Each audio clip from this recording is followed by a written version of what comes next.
যেই রাতে কোরআন নাযিল হয়েছে সেই রাতটি পৃথিবীর মধ্যে বছরের সর্বশ্রেষ্ঠ রাত লাইলাতুল কদর।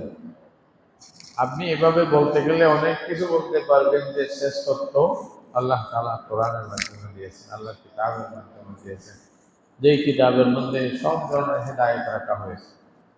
তাহলে আমাদের রসুল সাল্লাল্লাহু আলাইহি ওয়াসাল্লাম সর্বশ্রেষ্ঠ রসুল, সর্বশ্রেষ্ঠ মানব, আল্লাহ রাব্বুল আলামিনের সবচেয়ে প্রিয় বান্দা মুহাম্মদুর রাসূলুল্লাহ সাল্লাল্লাহু আলাইহি ওয়াসাল্লাম এই মাসে রবিউল আউয়াল মাসে দুনিয়াতে এসেছেন, ওনার আবির্ভাব হয়েছে। এই জন্যই এই মাসটাও গুরুত্বপূর্ণ। বছরের মধ্যে যতবার মাসটা ঘুরে আসে, আমার জীবনে যদি আমি ৮০টা বছর পাই, হয়তো ৮০ বার ঘুরে ঘুরে রবিউল আউয়াল আসবে, যদি আমার জীবনে থাকে, তকদিরে থাকে। যতবার রবিউল আউয়াল আসবে ততবার আমাদেরকে স্মরণ করিয়ে দিবে, এই রবিউল আউয়ালই তো সেই মাস যে মাসে পৃথিবী এত ভাগ্যবান হয়েছিল অনেক বছর আগে, 1000 বছর আগে, যখন এমন অবস্থা হয়েছিল পৃথিবীর, মানুষ মানুষকে মানুষ মনে করতো না, কেউ ছেলে বাপকে চিনত না, বাপ ছেলেকে চিনত না, মানুষ আল্লাহকে ভুলে গিয়েছিল, স্ত্রীর অধিকার কি এটা জানতো না, এবং সাথী বন্ধু ভাই বোন এদের কি কি অধিকার আছে এটাও জানতো না। একজন এই যে খেদমতগার, নৌকর চাকর অথবা দাস দাসী, এদের কি অধিকার আছে কিনা, মালিকের কি অধিকার, শ্রমিকের কি অধিকার, কিচ্ছু জানতো না মানুষ। যার শক্তি ছিল সে দুর্বলদেরকে যা আছে জুলুম অত্যাচার করত এবং অহরহ ঝগড়ার মধ্যে মেতে উঠত। প্রত্যেকের উদ্দেশ্য ছিল যেমনি হোক বিলাসিতা, দুনিয়ার মধ্যে ফাহিশাতকে পুরা করা, ভোগ বিলাসিতা, এটা ছাড়া আর কিছুই দেখা যাইত না। মানে আল্লাহ বলতে যে সত্তা আছে এটা মানুষ ভুলে গিয়েছিল, ওর সৃষ্টিকর্তাকে এটাকে চিনত না। শেষ পর্যন্ত এমন অবস্থা হয়েছিল মানুষের মধ্যে যে একটা আরেকজনকে সম্মান করার যে একটা ফিতরত আছে, এটাকে নাউজুবিল্লাহ শিরকের মধ্যে মুবতলা করে দিয়েছিল। পূজার অহরহ চর্চা হতো, যাকে তাকে পূজা করত, নিজের ইচ্ছা মতো মনে করত বট গাছ বড়, এটাকে পূজা করতে হবে, মনে করত ষাঁড় দেখতে খুব শক্তিশালী, ওকেও পূজা করতে হবে। আমরা শুনেছি ইতিহাসের মধ্যে আছে, সর্বপ্রথম যখন রেল বের হলো, রেল, তখন হিন্দুরা ইন্ডিয়াতে যখন প্রথম রেল আসছে, হিন্দুরা সবাই সেজদায় পড়ে গেছে, বড় ভগবান আসতেছে চলিয়ে, এরকম মনে করত, চাঁদকে সূর্যকে পূজা করত, এরকম অবস্থা। শিরিক, অহরহ শিরিকে ভর্তি, আল্লাহর নাফরমানিতে ভর্তি, জুলুমে ভর্তি, অত্যাচারে ভর্তি। মানবতা বলতে কিছুই ছিল না, মৃত্যুর দুয়ারে পৌঁছে গেছিল মানবতা। রহম দয়া বলতে কিছু নেই। মেয়েদেরকে বাঁচার অধিকার দেওয়া হতো, মহিলাদেরকে ছোট থাকতে যখন মেয়ে হয়েছে ওই মেয়েকে তাড়াতাড়ি মাটিতে পুঁতে ফেলবে, ওকে বেঁচে থাকার অধিকার দিবে না, এরকম ছিল। অনেক মেয়েদেরকে জিন্দা কবরে দিয়ে দিছে, আল্লাহ কোরআনে হাদিসে সব জায়গায় আছে। এবং আসল নসবী ভাই এটাও তো নাই, ইসলামী ভাই এটাও নাই, মানে ধর্মীয় মূল্যবোধ নাই, কিছু নেই। এইটা যদি পরিবেশটা, আরবের পরিবেশটা যদি দেখেন তাহলে অবাক হবেন। নবুয়তের পূর্বে রাসূল করিম সাল্লাল্লাহু আলাইহি ওয়াসাল্লাম দুনিয়াতে আসার পূর্বে কি অবস্থা ছিল, খুব বেহাল অবস্থা, মানুষের মধ্যে জুলুম অত্যাচারে ভর্তি। সেরকম একটি পরিবেশে, বিশেষ করে বাইরের গুলা তো ছিলই, আরব দেশের মধ্যে আরব দেশটা ছিল শুধু মাছ থেকে কাটা, এদের উপরে বিশেষ কোনো কারো প্রভাব পড়ে নেই। এরা ছিল অন্তর থেকে পরিষ্কার, যা বুঝে আসছে তাই, এদেরকে কেউ কিছু শিখাইছে এরকম না, এরকম যে শিক্ষার একটা প্রভাব পড়ে। তখনকার যুগে এই যে ইউরোপ আমেরিকা যেগুলো ছিল, এখন তো বর্তমানে আছে, এখন রোমান এম্পায়ার, প্যারিস এম্পায়ার, এগুলা বড় ছিল, রোম এবং প্যারিস এগুলো বড় বড় এম্পায়ার ছিল। এখন ওদের সভ্যতা ছিল, ওদের কোনো কিছু অভাব ছিল না সব দিক থেকে। আপনি খেতি বলেন, বাড়ি বলেন, অথবা সামাজিক উন্নতি বলেন ইত্যাদি, এগুলা থেকে মানুষ নিছে। ইউনানি যে হেকমতের কথা ছিল, গ্রিক কালচার, বিভিন্ন রকমের সভ্যতা কালচারগুলো পৃথিবীতে ছিল, ছড়িয়ে ছড়িয়ে ছিল। সব রকমের শয়তানিকে এরা কালচার মনে করত। তাদের জীবনে যদি দেখা যায়, মহিলাদের কোনো মূল্যায়ন ছিল না, মেয়েদেরকে ফানির মতো ব্যবহার করত। অনেকে নিজের বোনদেরকে স্ত্রী হিসেবে ব্যবহার করছে, এবং অনেকে মা হিসেবে কোনো মূল্য দেয় নাই। বিবাহের কোনো নিয়ম ছিল না, কার সাথে কে বিবাহ করতেছে। পতিতালয় হিসেবে একজন বসে থাকতো। দেখুন, অনেকগুলি পুরুষের সাথে মিলছে, ওদের মধ্যে যে একটু ধাপটওয়ালা পয়সাওয়ালা তার নামে ছেলের নাম নাকি দিয়েছে, আসলে কোনো বার্তা নেই। এরকম অবস্থা, খুব খারাপ অবস্থা ছিল মানবতা। মানুষ হিসেবে যে বাঁচতেছে, এরা কি বাস্তবে মানুষ নাকি হাইওয়ানে পরিণত হয়েছে, এটার কোনো ইয়াত্তা ছিল না। ওই রকম পরিবেশ চতুর্পাশে।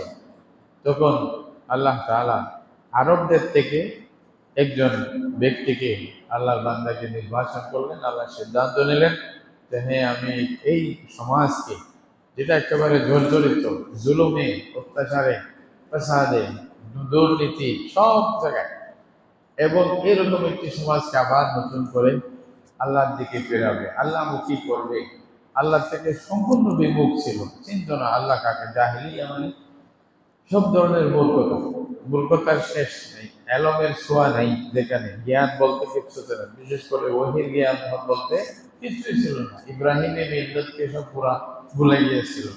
এমনকি তারা অন্য জায়গায় তো মূর্তি ছিলই, আল্লাহর ঘরে 360টি মূর্তি ওরা প্রতিষ্ঠা করে রাখছে। কাবা শরীফের মধ্যে একেবারে সেহেনের মধ্যে, উঠানের মধ্যে ইব্রাহিম আলাইহিস সালামের বিরাট মূর্তি সাজাইছিল। এরকম ভাবে অহরহ মূর্তির চর্চা, এগুলা শিরকের চর্চা। এরকম ভাবে অন্যায়ের চর্চা, জুলুমের চর্চা, ইনসাফ বলতে কিছুই ছিল না। সেরকম একটা সমাজ রাসূলুল্লাহ সাল্লাল্লাহু আলাইহি ওয়াসাল্লাম দেখতেছিলেন, বড় পেরেশান ছিলেন, কি করবে, হায়রান ছিলেন। কিন্তু উনি কেমনে জানবে? আল্লাহ না দিলে তো জানার অবস্থানে সুযোগ নেই। আল্লাহ তাআলা কোরআনে বলছেন, মা কুনতা তাদরি মাল কিতাবু ওয়ালাল ঈমান। আপনি তো জানতেন না ঈমান কি, কিতাব কি। আল্লাহর পক্ষ থেকে যে আসছে কিতাব, এটা জানতেন? ওয়াজাদাকা দাল্লান ফাহাদা। আল্লাহ আপনাকে পাইলেন যে আপনি রাস্তা চিনতেছেন না, কিভাবে এই সমাজকে আবার ঠিক করবেন, কিভাবে এই সমাজকে আল্লাহমুখী করবেন, এই জুলুমের সমাজকে কিভাবে ন্যায়ের সমাজে পরিণত করবেন, এভাবে অমানবিক একটা সমাজকে মানবিক কিভাবে করবেন, এরকম ভাবে একে অপরের সাথে মারামারি, যুদ্ধ, কাটাকাটি, এটাকে কিভাবে দয়া এবং রহমত, ভ্রাতৃত্বের সমাজে পরিণত করবেন, আপনার চিন্তা ছিল। অবশ্যই বললেন, এই রাস্তা কিন্তু আপনি জানতেন না। ওয়ালাকিন্নাহু নূরুন জাআলনাহু নূরান নাহদি বিমান নাশাউ মিন ইবাদিনা। আল্লাহ তাআলা বলছে, আমি আপনাকে নির্বাচন করেছি, আপনাকে রাস্তা দেখিয়েছি। আপনার মাধ্যমে পৃথিবীর মানুষকে আবার হেদায়েতের রাস্তা, রহমতের রাস্তা, ন্যায়ের রাস্তা, ইনসাফের রাস্তা আমি আপনাকে মাধ্যমে দেখাইছি। মানুষ যেটা পশুই পরিণত হয়েছিল, আবার নতুন করে মানুষে পরিণত করেছে, যার মধ্যে মানবতার কোনো গুণ ছিল না। মানবতা হিসেবে এরা একেবারে সর্বশেষ অবস্থায় পৌঁছে গেছিল। হ্যাঁ, মৃত্যুর দুয়ারে চলে গেছিল। এদেরকে আমি আবার নতুন করে বানাইছি, নতুন করে আবার ইসলামের দিকে ফেরানোর, তওবা করে ফেরানোর ব্যবস্থা করেছি আপনার মাধ্যমে। আল্লাহ তাআলা কোরআনের জায়গায় জায়গায় বলতেছেন ওয়া'তাসিমু বিহাবলিল্লাহি জামিআন ওয়া লা তাফাররাকু ওয়াযকুরু নি'মাতাল্লাহি আলাইকুম ইয কুনতুম আ'দাআন। তোমরা স্মরণ করো একে অপরে যখন শত্রু ছিলে, ফাআল্লাফা বাইনা কুলুবিকুম ফাআসবাহতুম বিনি'মাতিহি ইখওয়ানা। আল্লাহ তাআলা তোমাদের মধ্যে একটা মহব্বত, মিল, মায়া, মমতা, রহমত এগুলো সৃষ্টি করেছে। এটা আল্লাহ তাআলা রসুলকে শিক্ষা দিচ্ছে, রসুল তোমাদেরকে শিক্ষা দিচ্ছে। এক একজন ধরে ধরে নিজে আমল করে দেখাইছে, নিজে ওয়াদা খেলাফি না করে, সত্য কথা বলে, মিথ্যা থেকে দূরে থেকে, এবং মানুষের জুলুম অত্যাচার সহ্য করে সবর, ধৈর্য, রহম এগুলা কেমনে প্রমাণ করতে হয়, রসুল নিজে করে দেখাইছে, তোমাদেরকে শিক্ষা দিছে, তোমরা করছো। وكنتم على شفا حفرة من النار فأنقذكم منها। আল্লাহ বলছেন তোমরা আগুনের একেবারে গর্তের পারে পৌঁছে গেছিলাম, এখন একটু দেখতেই পড়ে যাইতে আগুনের মধ্যে। আল্লাহ তোমাদেরকে রাসূল সাল্লাল্লাহু আলাইহি ওয়াসাল্লামের তালিমের মাধ্যমে, শিক্ষার মাধ্যমে, ওনার তারবিয়তের মাধ্যমে তোমাদেরকে সেখান থেকে টানিয়ে নিয়ে আসছে। এখান থেকে জাহান্নামের মুখ থেকে টেনে নিয়ে এসে জান্নাতের পথ দেখাইছে। এটা হলো রাসূলুল্লাহ সাল্লাল্লাহু আলাইহি ওয়াসাল্লামের মাধ্যমে আল্লাহ তাআলা এরকম পুরো একটা পরিবেশ, একটা সমাজকে পরিবর্তন করে, তাদের চিন্তা ভাবনাকে পরিবর্তন করে, ধ্যান ধারণাকে পরিবর্তন করে, চাল চলনকে পরিবর্তন করে, আখলাককে পরিবর্তন করে নতুন একটা সমাজে পরিণত করছে। এমন একটা ইনকালাব নিয়ে আসছে যেটার কোনো নজির পৃথিবী আর দেখে নেই, এরপরেও দেখবে না। কতগুলি মানুষ যেগুলা হয়তো পৃথিবীর মধ্যে যদি কেউ মেসাল দিত তখনকার যুগে, হয়তো ওই জমানার মধ্যে মানবতা আছে বলে কেউ বলতো না, কিন্তু রাসূলুল্লাহ সাল্লাল্লাহু আলাইহি ওয়াসাল্লাম সেই মানুষগুলোকে ঈমানের বলে বলিয়ান করে, তাকওয়া পরহেজগারি আখলাক চরিত্র এগুলোর বলে বলিয়ান করে এমন মানুষে পরিণত করছে যেন মাটিকে স্বর্ণ বানায় দিয়েছে। এটা স্পষ্টভাবে দেখা যায় আজিব ইনকিলাব আরবদের মাধ্যমে। এই ইনকিলাব শুধু আরবের মাধ্যমে হয় নাই, রাসূলুল্লাহ সাল্লাল্লাহু আলাইহি ওয়াসাল্লাম নিজের সাহাবায়ে কেরামকে যে দ্বীন শিক্ষা দিয়েছে, যেই মানে মিশন নিয়ে কাজ করছে, ওনারা পরবর্তীতে এটাকে অন্যদের কাছে পৌঁছাইতেছিলেন। রাসূলুল্লাহ সাল্লাল্লাহু আলাইহি ওয়াসাল্লামের এই আখলাকি মিশন এটা দ্রুত সারা বিশ্বের মধ্যে ছড়িয়ে পড়েছে। তখন থেকে যে শুরু হয়েছে এই পর্যন্ত কমে নাই, বাড়ছে, খালি বাড়ছে, বাড়ছেই বাড়ছে, কমে নেই। নাকি কমে গেছে? মুসলমানের সংখ্যা কি আগে বেশি ছিল? রাসূলুল্লাহ সাল্লাল্লাহু আলাইহি ওয়াসাল্লামের আগে তো একজনও ছিল না, প্রথম উনি একজন ছিল, এরপরে 2 জন, 3 জন, 4 জন, 5 জন, 10 জন, 20 জন, বাড়তেই আছে, বাড়তেই আছে, বাড়তে আছে। দেশকে দেশ মুসলমান হচ্ছে, এখনো মুসলমান হচ্ছে। যদি আমরা ভালোভাবে ইসলামের উপরে টিকে থাকতাম, রাসূলুল্লাহ সাল্লাল্লাহু আলাইহি ওয়াসাল্লাম যে শিক্ষাগুলো দিয়েছিলেন এগুলা যদি আমাদের মধ্যে বাস্তবে থাকতো, তাহলে দেখতেন আজকে হয়তো মুসলমান দেখাও যাইত না। এখনো আমাদের পূর্বের মুসলমানদের ঘটনা শুনে মুসলমান হয়ে যায়, এখনো দেখা যায় কোরআনের কপিটা সামনে পেয়ে মুসলমান হয়ে যায়, একজন মুসলমানের আখলাক দেখে মুসলমান হয়ে যায়। কিন্তু আমরা তো এটা করি নাই। মুসলমান ইসলাম কোনো তলোয়ার দিয়া প্রচার হয়নি, সারা বিশ্বের মধ্যে বিজয় লাভ করেনি, তলোয়ারের মাধ্যমে বা হাতিয়ারের মাধ্যমে বিজয় লাভ করেনি। ইসলাম বিজয় লাভ করেছে মহব্বতের মাধ্যমে, কথার মাধ্যমে, আখলাকের মাধ্যমে, চরিত্রের মাধ্যমে। রাসূল করিম সাল্লাল্লাহু আলাইহি ওয়াসাল্লামের চরিত্র দেখেই তো মুসলমান হয়ে গেছে। যে এটাই যদি হয় তাহলে এটাই তো সত্য, এটাই তো মন বুঝে, এটাই তো যুক্তিযুক্ত, এটা মনে করে মানুষ কাতারে কাতারে মানে এরকম ঝাঁকে ঝাঁকে মুসলমান হয়ে গেছে। এরকম অবস্থা হয়েছে। এটা রাসূল করিম সাল্লাল্লাহু আলাইহি ওয়াসাল্লামের মাধ্যমে আল্লাহ তাআলা করায় দেখাইছেন। সেরকম মহান মানব, যার কোনো মিসাল, যার কোনো নজির নেই। পৃথিবীর সবাই একমাত্র এক ব্যক্তি যাকে স্বীকার করে, আল্লাহ রাব্বুল আলামিনের পরে প্রথম নম্বর যার নাম আসে, আপন পর সবাই যাকে স্বীকার করতে বাধ্য, শুধু আমরা কেন। একজন খ্রিস্টান, সে গবেষণা করে পৃথিবীর ইতিহাসে 100 জন বড় বড় মানুষের ইতিহাস লিখবে। উনি সিদ্ধান্ত নিয়েছে পৃথিবীর আদম আলাইহিস সালাম থেকে নিয়ে এই পর্যন্ত পৃথিবীর মধ্যে তাদের সম্পর্কে যা জানা গেছে, বলতে আমি ইতিহাসের ভিত্তিতে বিচার করে আমি সর্বশ্রেষ্ঠ মানুষের নামগুলি তালিকা করে 100 জন মানুষের ইতিহাস লিখব। সে ছিল খ্রিস্টান, সে নিজে ছিল খ্রিস্টান। ধর্মের টানে তাকে তো ঈসা আলাইহিস সালামকে আগে লেখা দরকার ছিল, দি 100 নামে যে বইটা লেখছে, কিন্তু সে ইনসাফের দিকে নজর করে তাকে বলতে বাধ্য হয়েছে সর্বপ্রথম নাম মুহাম্মদুর রাসূলুল্লাহ সাল্লাল্লাহু আলাইহি ওয়াসাল্লামের ছিল। সে খ্রিস্টান হয়েও ওনাকে বাদ দিতে পারেন নাই, ওনার নামটাই প্রথমে লিখতে হয়েছে, যেহেতু ইনসাফের ভিত্তিতে লেখছে। তাহলে সেরকম মহামানবের জন্ম ছিল এই মাসে।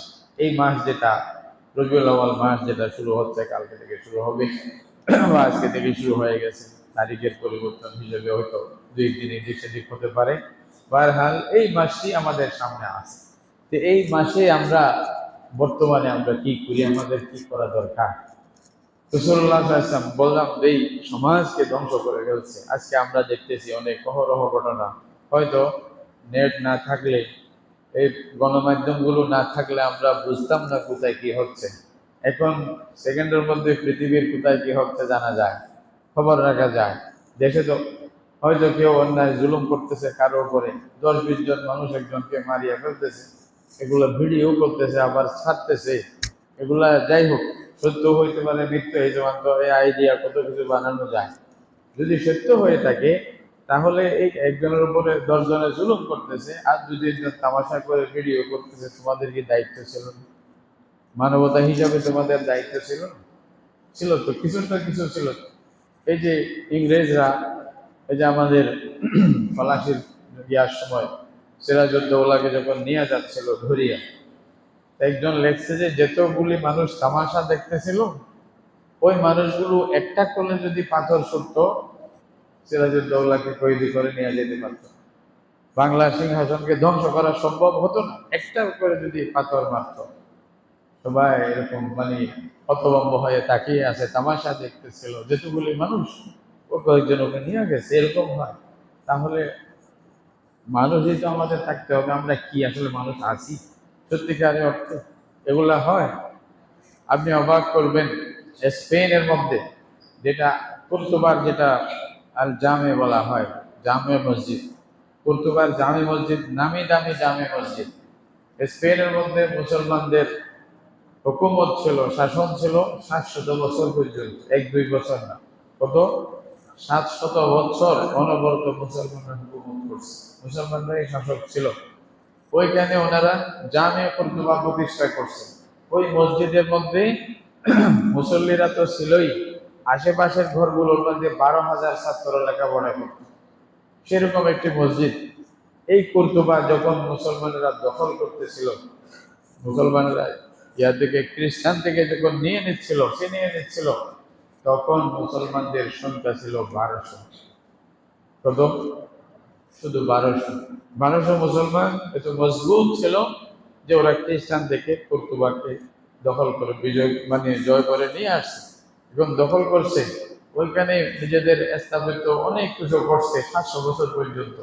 কিন্তু দুঃখের সাথে বলতে হয়, যেই দিন আবার খ্রিস্টানরা মুসলমান থেকে কুর্তুবা ছিনিয়ে নিচ্ছিল, জামে কুর্তুবা মানে বিস্মার করে দেবে, ধ্বংস করে দেবে, ওটা ঐতিহ্য রাখবে না, মুসলমানরা এখানে নামাজ পড়তে পারবে না, মানে এটাকে নিষিদ্ধ হয়ে যাবে। সেই দিন মুসলমানদের সংখ্যা ছিল 12 লাখ। কোথায় 1200 আর কোথায় 12 লক্ষ ছিল মুসলমান, তাদেরকে অসম্মান করে নিয়ে নিছে। আর 1200 ছিল, তারা সাহসিকতার প্রমাণ করছে, ইমান, আকীদা, তাকওয়া, পরহেজগারি এগুলো ছিল বিদায় তারা আবার নিয়ে আসছিল। কিন্তু সেই মুসলমানের 12 লক্ষ, 12 হিসাবে করছে, 12 লক্ষ টাকা সত্ত্বেও রক্ষা করতে পারেনি। আজকে আমরা কি কম? মুসলমানেরা একে আমরা সংখ্যায় কি কম, শক্তিতে কি কম, পয়সার মধ্যে কি কম? না, কিন্তু সবাই যেন গোলাম হয়ে রয়েছে, কাফেরদের গোলাম। কাফেররা যা বলে তাই আমরা করে যাচ্ছি। বড় বড় শক্তিশালী দেশগুলো কি করতেছে? কিসের অভাব? কিসের অভাব জানেন? সাহাবায়ে কেরাম যেভাবে দ্বীনকে গ্রহণ করছিলেন, সেভাবেই যদি আমরা গ্রহণ করতাম, সেভাবেই কি অন্তর থেকে জায়গা দিতাম, তাহলে কোনো অভাব থাকতো না, কোনো সমস্যা থাকতো না। মুসলমানরা 1 নম্বর থাকতো, মুসলমানেরই দুনিয়া শাসন করতো। কিন্তু আফসোসের বিষয়, আমরা ওটা ছেড়ে দিচ্ছি, যার কারণে আমাদের থেকে ছিনিয়ে নিচ্ছে, লাঞ্ছিত বঞ্চিত করতেছে সব জায়গায়। তার একমাত্র কারণ, আমরা শুধু নামে মাত্র মুসলমান রয়ে গেছি। রাসূলুল্লাহ সাল্লাল্লাহু আলাইহি ওয়াসাল্লামের আশিক নিজেদেরকে বলতেছি, রসুলের উম্মত বলে আমরা নিজেরা দাবি করতেছি, কিন্তু রসুলের যে রেখে যাওয়া যে মিশন, রসুলের যেগুলা কার্যপদ্ধতি, রসুলের যে আখলাক, রসুলের যে দূরদর্শিতা, বা কি বলবেন যাই বলেন, সবকিছুর একটার মধ্যে আমাদের বাস্তবতার সাথে কোনো সম্পর্ক নেই। এটাই একমাত্র কারণ, আমাদের পিছিয়ে থাকার সবচেয়ে বড় কারণ এটা। আপনি একজন মুসলমানকে ধরে দেখেন না, ওর কাজের মধ্যে 100টার মধ্যে কয়টার মিল পাবেন রসুলের সুন্নতের সাথে, রসুলের তরিকার সাথে, রসুলের নিয়মের সাথে কয়টা মিল পাইবেন? হয়তো ইবাদতের মধ্যেই মিল নেই, বন্ধু ধরে রাখেন না। ইবাদত, আকীদা, আমল, আখলাক, লেনদেন, চরিত্র, তারপরে এই যে হুদুদুল কিসাস, কোনটার মধ্যে আমরা রসুলকে প্রাধান্য দিচ্ছি, রসুলের সুন্নাহকে আমরা গুরুত্ব দিচ্ছি, কোনটার মধ্যে দিচ্ছি? আমি মনে করছি আমি মুসলিম, মানে মসজিদে আসলে মুসলিম, এরপরে আমার কথাবার্তায় আমি মুসলমান হওয়ার দরকার কি? নওয়াজুবিল্লাহ। আমি যখন কথা বলি, যা তা বলি, কখনো চিন্তা করছি এই যে কথা বলতেছি এটা রসুলের সুন্নাহর বিরুদ্ধে যাচ্ছে নাকি, রসুলের তরিকা নিয়ম পদ্ধতির বিরুদ্ধে কোনো যাচ্ছে নাকি? মুখ থেকে যাকে তাকে গালি দেওয়া শুরু করতেছি, অহরহ দুর্ব্যবহার করতেছি, অশ্লীল কথা বলতেছি, রুট কথা বলতেছি, কষ্ট দিয়ে বলতেছি, এগুলা সব তো রসুল মানা করছে যে সেরকম জিনিস। রসুলে যা বলছে এগুলা আমাদের জন্য দুনিয়াও শান্তি, আখিরাতেও শান্তি। আর রসুলের কথার যদি বিরুদ্ধে যাই, দুনিয়াতেও অশান্তি, বলেন আখিরাতে আর বলতে হয়। তাহলে শান্তি পাওয়ার যেটা আসল মেইন মাইল ফলক ছিল, ওটাকে আমরা ছেড়ে দিয়েছি, তাহলে শান্তি কেমনে পাবো? রাসূলুল্লাহ সাল্লাল্লাহু আলাইহি ওয়াসাল্লাম এরকম একটা সমাজকে, যেটাকে মানবতার কোনো মানে অংশে বা কোনো মূল্যে মূল্যায়ন করা যাইত না, সেরকম সমাজকে একেবারে মানবতার উচ্চ শিখরে পৌঁছে দিয়েছে। যেমন ওই মানুষগুলো এমন হয়েছে যে রসুলের মূল্যায়নে, আল্লাহর মূল্যায়নে এই মানুষগুলো সর্বোচ্চ হয়ে গেছে। হাদিসের মধ্যে আছে রাসূলুল্লাহ সাল্লাল্লাহু আলাইহি ওয়াসাল্লাম বলেন, খায়রুন নাসি কারনি, সমস্ত মানুষের মধ্যে আমার সাহাবীরা সর্বশ্রেষ্ঠ। আল্লাহ রসুল বলে দিচ্ছে, এটা আল্লাহ বলতে বলছে। এবং রসুল সবসময় রসুলের উপরে শ্রেষ্ঠ, এটা কেমনে আসছে? এমনি চলে আসছে। এদের মেহনত গুলো দেখেন, এদের কাজগুলো দেখেন, এদের ত্যাগ দেখেন, এদের সহমর্মিতা দেখেন, সহিংসতা দেখেন, এদের ত্যাগ দ্বীনের জন্য, ইবাদতের জন্য, এবং সবকিছু বিসর্জন দিয়ে আল্লাহকে প্রাধান্য দেওয়া, তৌহিদের ব্যাপারে এবং অন্যান্য ইমানের অন্যান্য অঙ্গ প্রত্যঙ্গের ব্যাপারে তাদের অবস্থা দেখেন, এটা আকাশচুম্বী, এটার সাথে কারো তুলনা করা যায় না, কারো তুলনা করা যায় না। রাসূলুল্লাহ এই বলছে বা মাত্রই আমল শুরু হয়ে গেছে। হাদিসের মধ্যে আসছে, একবার আয়াত নাযিল হয়েছে, লান তানালুল বিররা হাত্তা তুনফিকু মিম্মা তুহিব্বুন, যে তোমরা যা ভালোবাসো, নিজেরা যা ভালোবাসো, বেশি পছন্দ করো, এটা খরচ না করলে বীর সবচেয়ে ভালো নেকি, সৎ, আল্লাহর কাছে বেশি পছন্দনীয় আমল ওইখানে পৌঁছতে পারবে না যতক্ষণ পর্যন্ত নিজের প্রিয় জিনিস খরচ করবে না। এইটা আয়াত নাযিল হওয়ার সাথে সাথে এই বৈঠকে বলছে আয়াত, বৈঠকে আয়াত বলছে। বলার পরে পরে হযরত তালহা রাদিয়াল্লাহু তাআলা আনহু, ওনার কাছে সবচেয়ে বেশি প্রিয় একটা বাগান ছিল। তখনকার যুগে মদিনা শরীফে তো বাগানেই বেশি প্রসিদ্ধ, ওরা কৃষিকার্যে বেশি প্রসিদ্ধ ছিল। ওনার বাগান ছিল সবচেয়ে বেশি প্রিয় বাগান ছিল বাইরহা। উনি আসিয়া বলতেছে, ইয়া রাসূলুল্লাহ, আজকে আয়াত নাযিল হয়েছে, শুনলাম যে প্রিয় জিনিস আল্লাহর কাছে, আল্লাহর রাস্তায় দান না করলে শেষ আল্লাহর কাছে প্রিয় আমলে পৌঁছতে পারবো না। ইয়া রাসূলুল্লাহ, আমার কাছে সবচেয়ে প্রিয় বাগান হলো আমার বাইরহা, এটা আমি আল্লাহর রাস্তায় দান করে দিলাম, আপনার ইচ্ছা মতে যাকে চাই দিয়ে দেন। সুবহানাল্লাহ। এই এখন শুনছে সাথে সাথে আমল, এখন শুনছে সাথে সাথে আমল, এটা আর কেউ করতে পারবে? বলেন, আর কেউ করতে পারবে? আবু বকর সিদ্দিক রাদিয়াল্লাহু তাআলা খালি এতটুকু শুনতে হইতো রসুল বলছে কিনা, কেন প্রশ্ন করে নেই জীবন। রাসূলুল্লাহ সাল্লাল্লাহু আলাইহি ওয়াসাল্লাম যা বলছে সাথে সাথে লাব্বাইক সাদ্দাক, বিশ্বাস করলাম, বিশ্বাস করলাম। কেন এটা প্রশ্ন করেনি? হুদায়বিয়ার যুদ্ধের মধ্যে, হুদায়বিয়ার যুদ্ধে রাসূলুল্লাহ সাল্লাল্লাহু আলাইহি ওয়াসাল্লাম যখন চুক্তির মধ্যে কাফেরদের প্রত্যেক কথা মানতেছিলেন, কাফেররা বলল আপনারা অস্ত্র আনতে পারবেন না, খালি অস্ত্র আনতে হবে। রাসূলুল্লাহ বলছে মঞ্জুর, লেখো। তারপরে ওইখানে ওরা বলছে যে এই বছর আপনারা উমরা করতে পারবেন না, আগামী বছর আসবেন, খালি হাতে আসবেন, উমরা করে চলে যাবেন। ঠিক আছে। ওরা বললে যে আপনাদের কোনো মানুষ এখানে আসলে আমরা মানে ফেরত দেব না, আমাদের মানুষ ওইখানে দেখে আপনার ফেরত দিতে হবে। রাসূলুল্লাহ বলছে লেখো, মঞ্জুর, ঠিক আছে। এইটা দেখে ওমর বলতেছে, ওমর হচ্ছে উনি তো এমনি জ্বালালি মানুষ, ওমর ইবনে খাত্তাব আছে, ইয়া রাসূলুল্লাহ, আমরা মুসলমান নই, আপনি সর্বশ্রেষ্ঠ মানুষ না, আল্লাহ আপনার উপর কোরআন নাযিল করে নাই, ইত্যাদি প্রশ্ন করছে। রাসূলুল্লাহ সাল্লাল্লাহু আলাইহি ওয়াসাল্লাম কিছু বলতেছেন না। হযরত আবু বকরকে গিয়া বলতেছেন, আবু বকর আলাসনা মুসলিমিন, বুখারী শরীফে আছে, এগুলো লম্বা ঘটনা আছে। আমরা কি মুসলমান নই? এত একেবারে নিচে হয়ে আমাদেরকে কেন চুক্তি করতে হচ্ছে কাফেরদের সাথে? কি এটা কিছু বলতেছে না কেন? আবু বকর সিদ্দিক একটা কথা উত্তর দিয়েছে, ওমর, ইন্নাহু রাসূলুল্লাহ, ইন্নাহু রাসূলুল্লাহ। ওমর, চিন্তা করো কার ব্যাপারে বলতেছো? যিনি মানতেছেন উনি আল্লাহর রাসূল। তুমি কি কি বলতে চাও? এক কথায় ওমর বুঝে গেছে, বলছে ইন্না লিল্লাহ, আমি তো ভুল করলাম, তাহলে তাড়াতাড়ি বলতে আমাকে মাফ করেন, ভুল হয়ে গেছে। এখানে অভিযোগের কি আছে? এটার নামে আবু বকর। আবু বকর বলতেছে এটা আল্লাহর রাসূল, রসুলের মুখ থেকে আসছে, বাস, কোনো কথা নাই, যেটা বলছে সেটাই। এটার নামে তো আবু বকর। আবু বকর সিদ্দিক রাদিয়াল্লাহু তাআলা আনহুর ব্যাপারে আছে, খায়রুন নাস বাদাল আম্বিয়া, শুধু এই উম্মত না, সমস্ত উম্মতের মধ্যে নবীদের পরে সর্বশ্রেষ্ঠ ব্যক্তি একমাত্র এক ব্যক্তি আবু বকর সিদ্দিক রাদিয়াল্লাহু তাআলা। এইরকম মানুষ তৈরি করা রাসূলের পক্ষে সম্ভব হয়েছে এই কোরআনের মাধ্যমে, কোরআনের তারবিয়তের মাধ্যমে, হাদিসের তারবিয়তের মাধ্যমে আল্লাহ রাসূল সেরকম মানুষগুলো তৈরি করেছেন। তাহলে এমনিই হয়ে গেছে? বলেন নাকি এমনি হয়ে গেছে? শুনলে তো আপনারা তো সব শুনছেন। আবু বকর কাকে বলা হয়? একবার রাসূলুল্লাহ সাল্লাল্লাহু আলাইহি ওয়াসাল্লাম বললেন, চাঁদা নিয়ে আসো, যে যা পারো। কি বলছেন? যে যা পারো চাঁদা নিয়ে আসো। তবুকের যুদ্ধের জন্য চাঁদা লাগবে, সবাই দান করো আল্লাহর রাস্তায়। রাসূলুল্লাহ সাল্লাল্লাহু আলাইহি ওয়াসাল্লাম বলেন নাই কত নিয়ে আসবে। সাহাবায়ে কেরাম সবাই খুব উৎসাহের সহিত নিয়ে আসছে, যে যা পারছে। ওমর ইবনুল খাত্তাব বললেন, আজকে সুযোগ আসছে।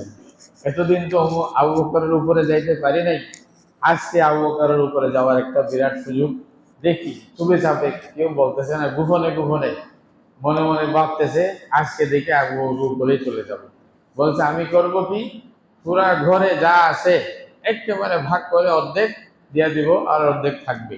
আবু বকর তো এটা করবে না, মনে করছে আর কি, এটা আবু বকর তো এটা করবে না।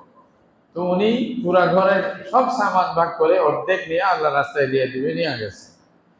রাসূলুল্লাহ সাল্লাল্লাহু আলাইহি ওয়াসাল্লাম এখন সাহাবায়ে কেরামকে বলতেছেন, কে কি আনছো বলো, দাও। এরকম দিছে। সাহাবায়ে কেরামের ফালা আসতেছে, প্রথমে ওই অন্যরা বলতেছে দিছে, এটা দিছে, এটা দিছে। রাসূলুল্লাহ গ্রহণ করতেছে ইসলামী মিশনের জন্য, বলছে আচ্ছা ঠিক আছে। পরবর্তী ওসমানে গনির পালা আসছে। ওসমানে গনিকে বলছে, তুমি কি আনছো? বলছে, ইয়া রাসূলুল্লাহ, আমি 100 উট বোঝাই করে, সামান বোঝাই করে আল্লাহর রাস্তায় দিলাম। আবার আরেকশো উট দিছে, 300 উট দিছে, মানে আল্লাহর রাস্তায় বোঝাই করে। রাসূলুল্লাহ সাল্লাল্লাহু আলাইহি ওয়াসাল্লাম হযরত ওসমানের জন্য একটু সংবাদ দিলেন, মানুষের বন্ধু তাকে, জান্নাতে আমার বন্ধু হবে ওসমান, এটা বলে দিয়েছেন। তারপরে ফালা আসছে ওমরের। ওমর তো এখন খুব মনের মধ্যে একটা উৎসাহ নিয়ে বলছে, ইয়া রাসূলুল্লাহ, ঘরে যা ছিল সব অর্ধেক করে পুরো অর্ধেক আমি নিয়ে আসছি আল্লাহ রাস্তার জন্য। তো রাসূলুল্লাহ সাল্লাল্লাহু আলাইহি ওয়াসাল্লাম হযরত উমরেরও প্রশংসা করলেন। তারপরে ফালা হলো আবু বকরের। রাসূলুল্লাহ সাল্লাল্লাহু আলাইহি ওয়াসাল্লাম জিজ্ঞাসা, আবু বকর তুমি কি আনছো? আবু বকর একটা ঘাটতি বলছে, ইয়া রাসূলুল্লাহ, ঘরে যা ছিল সব নিয়ে আসছি। আল্লাহু আকবার। তারাকতুল্লাহ ওয়া রাসূলা, আল্লাহ এবং আল্লাহর রাসূলকে করে ছেড়ে আসছি, যা সামান সব নিয়ে আসছি, আপনি বলছেন দিতে, আমি সব দিয়ে দিচ্ছি। সুবহানাল্লাহ। উমর বললেন, আল্লাহর কসম, আবু বকরের উপরে যাওয়া সম্ভব না। বলছে আজকে এটা বলা, মানে মানে চান্স পাইছিলাম, মনে করলাম আজকে একটু উপরে উঠবো, আবু বকরের উপরে ওঠা এটা এটা সম্ভব না, বুঝে গেল। আবু বকর এখানেও নম্বর 1। এটাই হলো আবু বকর। আবু বকর সিদ্দিক এরকম মানুষ তৈরি করতে পারছে কিসের মাধ্যমে? রাসূলুল্লাহ সাল্লাল্লাহু আলাইহি ওয়াসাল্লাম ওহীর যে শিক্ষা ছিল, আল্লাহ তাআলা যে কোরআন নাযিল করেছিলেন, আল্লাহ তাআলা ওনার উপরে হাদিসের যে ইলম নাযিল করেছিলেন, এগুলার ভিত্তিতে, ওহীর তালিমের শিক্ষার ভিত্তিতে, এগুলা যেগুলা মানুষ থেকে অনেক দূরে সরে গিয়েছিল, যেই সমাজ মানবতা চিন্ত না, ওই সমাজের ওই ব্যক্তিগুলোকে আবার স্বর্ণ মানবে পরিণত করেছে।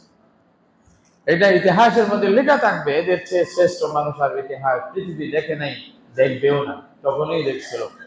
তাহলে ভাই, এখনো এই তালিম রাসূলুল্লাহ সাল্লাল্লাহু আলাইহি ওয়াসাল্লাম 1400 বছর পূর্বে যে শিক্ষাগুলো দিয়েছিলেন সে আরবের মরুভূমির মধ্যে, এখন কি সেই তালিমগুলো নাই আমাদের কাছে? কি বলেন, আছে কিনা? আল্লাহর কোরআন তো আছে, কোরআনের ব্যাখ্যা হিসাবে হাদিস আছে, বুখারী, মুসলিম, তিরমিজি, আবু দাউদ, নাসাই, ইবনে মাজাহ, মুওয়াত্তা মালিক, মুহাম্মদ, কিতাবুল আসার সবগুলো আছে, এগুলোর ব্যাখ্যাও আছে, লক্ষ লক্ষ কিতাবে পরিণত হয়ে গেছে। কিন্তু আফসোস বিষয়, অভাব খালি একটাই, যে আমাদের মধ্যে ওগুলা গ্রহণ করে নিজের জীবনে, সামাজিক জীবনে, পারিবারিক জীবনে এগুলোকে ফিট করার চিন্তা নেই, এরকম চিন্তা এবং মানে কোনো একটা উদ্দেশ্য নেই। আমরা এটা করতে চাই না, নিজের ছেলেকে সেভাবে তরবিয়ত দিতে চাই না, আওলাদকে তরবিয়ত দিতে চাই না, স্ত্রীকে শিক্ষা দিতে চাই না।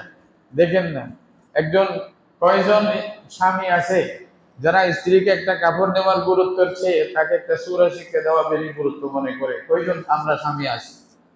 কয়জন স্বামী আছে? আমরা মনে করি একটা মোবাইল দিতে পারলে আমি বড় ভালো স্বামী, তার কাছে হয়ে গেলাম। তাকে একটা কোরআনের আয়াত শিক্ষা দেওয়ার গুরুত্ব আমরা তো রাখি নাই, রাখছি নাকি? কোনো সময় জিজ্ঞাসা করছি? কয়বার জিজ্ঞাসা করছি? কয়জন? তাহলে আমাদের সমাজে পরিবর্তন আসবে কেমনে?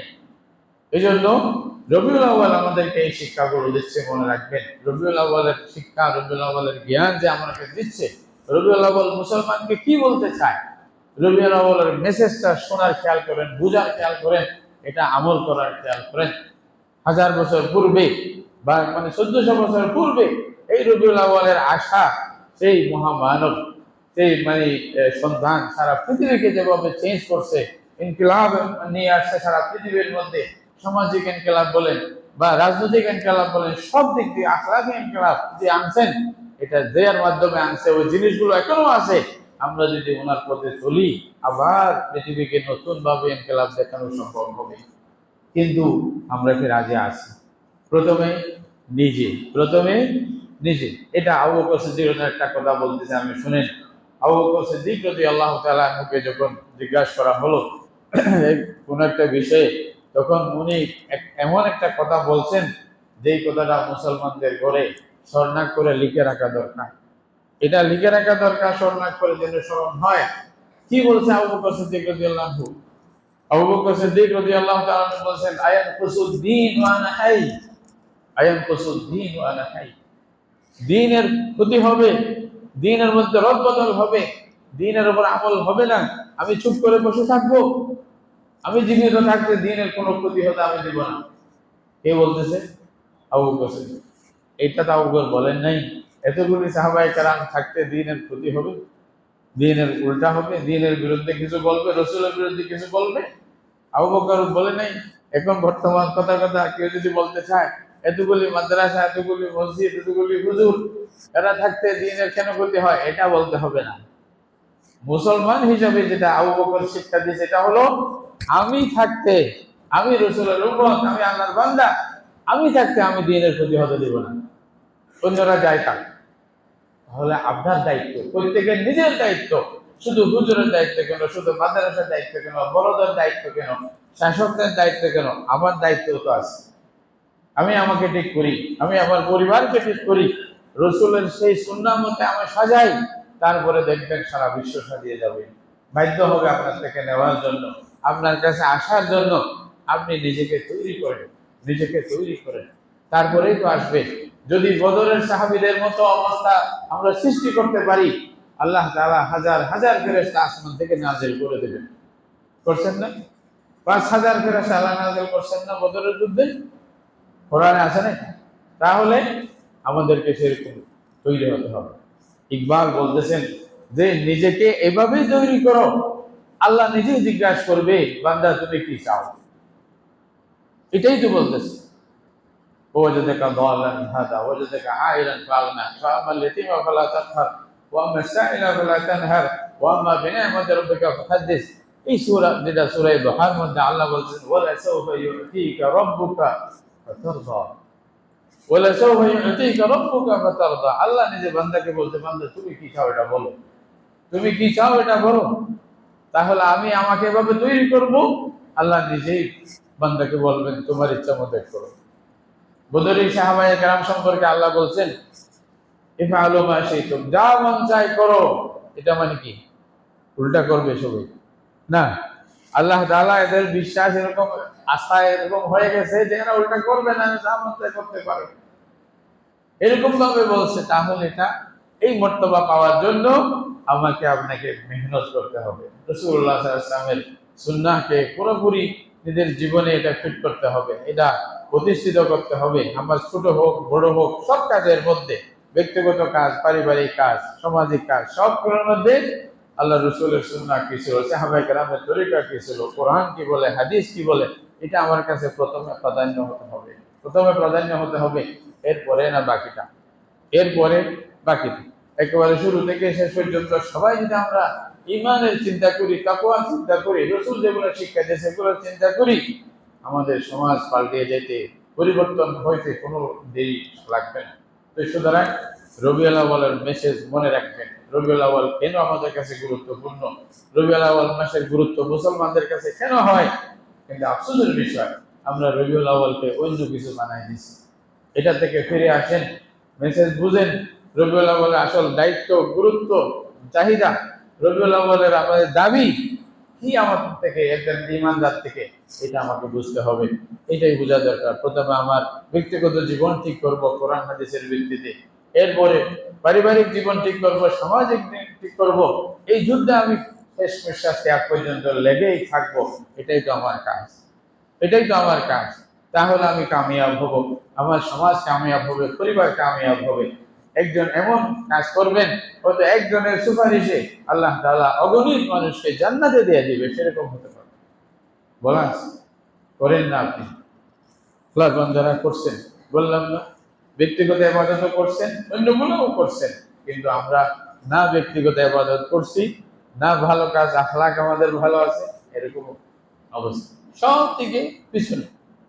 কোথাও কথা এই বছর যা শুনলাম, প্রায় লক্ষ লক্ষ ছাত্র ছাত্রী ফেল করছে। তা আমাদের যদি হিসাব নেওয়া হয়, ইমানি পরীক্ষা, ইত্তেবাঈ সুন্নাতের পরীক্ষা যদি নেওয়া হয়, আমরা শতে শতে ফেল করবো না? কি বলে, অবস্থা তো তাই। দাবিটা বড়, কাজ কিচ্ছু নাই। হ্যালো ভাই, এরকম করে চলবে না, এরকম করে বাস্তবতা আসবে না, এরকম করে আপনি আমাদের মহান রসুলের উম্মত এটা প্রমাণ করতে পারবেন না, রসুলের শ্রেষ্ঠত্ব মানুষের সামনে প্রকাশ করতে পারবেন না। আপনাকে দেখে আপনার রসুলের সম্মান মানুষের কাছে আসা দরকার। আপনাকে দেখে আসা, একে অমুকের উম্মত, তাহলে উম্মত এরকম হলে উনি কেমন হবে, এটাই তো। সাহাবায়ে কেরামকে দেখে এরকমই বলতো, কিন্তু আমরা সেগুলা রক্ষা করতে পারতেছি না। আশা করি আমরা সবাই এই জন্যই একমত হব যে না, রসুলের সুন্নাহকে, রসুলের মানে মেসেজকে, রসুলের পয়গামকে আমি প্রথমে নিজে গ্রহণ করে নিজের পরিবারে এটাকে করবো, সবার সামনে যাব। শেষে একটা কথা বলতেছে, রবিউল আউয়ালে আসছে, আপনারা অনেকে অনেক কিছু করবেন, যার বললেও যার যেটা বুঝে সেটাই করেন। আমার একটা আবেদন থাকবে আপনাদের কাছে, যাইতে আল্লাহ তাআলা টাকা পয়সা দিয়েছে, আপনারা রবিউল আউয়াল মধ্যে রাসূলুল্লাহ সাল্লাল্লাহু আলাইহি ওয়াসাল্লামের সিরাত, আল্লাহ রাসূলের জীবনী, এই যে ফার্স্ট টু লাস্ট, অন্তত জন্ম থেকে ইন্তেকাল পর্যন্ত যে কতগুলি ঘটনা, সংক্ষেপে একটা বই যদি আপনারা পারেন, এটা বিভিন্ন রকমের প্রচার করে, এটা প্রিন্ট করে মানুষের কাছে প্রচার করেন। সহি শুদ্ধ একটা বই, আলেমদের পরামর্শ নেবেন, হুজুর আমি একটা বই প্রচার করতে চাই, বেশি থেকে বেশি 1000 বইয়ের মধ্যে 10-20 হাজার টাকা যাবে।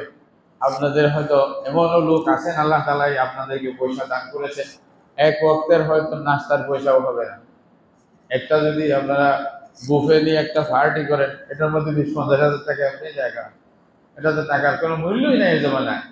এগুলো আমি অনুরোধ জানাবো, যাদেরকে আল্লাহ পয়সা দান করেছেন, ছোট্ট ছোট্ট রাসূলুল্লাহর সিরাতের উপরে লেখা 1000 বই আপনি 1000 মানুষকে পৌঁছে দেন, ইনশাআল্লাহ কিয়ামতের দিন রাসূলুল্লাহ আপনাকে ডাকিয়ে নেবে, বুকে জড়ায় নেবে, তুমি আমার সিরাকে মানুষের কাছে, উম্মতের কাছে পৌঁছানোর জন্য চেষ্টা করছো, তোমার এই মানে পুরস্কার এটা হবে ইনশাআল্লাহ।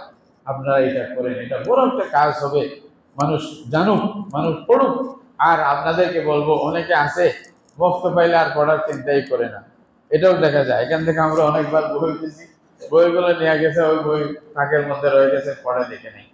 আপনি রবিউল আউয়াল মাসে ডেইলি 3 পৃষ্ঠা করে পড়েন না, সব বাদ, 3 পৃষ্ঠা করে বললেও এক মাসে আপনি 100 পৃষ্ঠার একটা বই পড়তে পারেন রাসূলুল্লাহ মানে পরিচিতির জন্য। আমি যদি প্রশ্ন করি এখন রাসূলুল্লাহর ফুফি কয়জন ছিল, অত অনেকে বলতে পারবেন না, চাচা কয়জন ছিল জানেও না। এরকম ভাবে কার কি পরিচিতি, রাসূলুল্লাহ কবে মানে এই যে মানে ওহী আসার পূর্বে কয় বছর মক্কায় ছিল, ততকাল জীবন কিরকম গেছে, এরপরে ওহী আসার পরে মক্কায় কয় বছর ছিল, তখন কি অবস্থা গেছে, প্রথম সাহাবী কারা, তাদের নাম কি, ইত্যাদি। এভাবে মদিনা কবে হিজরত করলেন, কতদিন ছিলেন, কি করলেন, মানুষকে কি বুঝাইলেন, কি জানলেন, এগুলো জানা দরকার না? কি বলেন, সবগুলো জানা দরকার না? যদি না জানি তা আমি আমার জীবন ঠিক করতে পারবো না। ইনশাআল্লাহ বাকি সিরাতের গুরুত্ব ইত্যাদি বিষয়ে বাকি জুমাগুলো আল্লাহ তৌফিক দিলে বলবো। প্রথম আজকে যদি একটা ভূমিকা হিসেবে বললাম, আমরা রবিউল আউয়াল আপনাকে আমাকে কি মেসেজ দেয়, কি পয়গাম দেয়, এটা একটু বুঝবেন।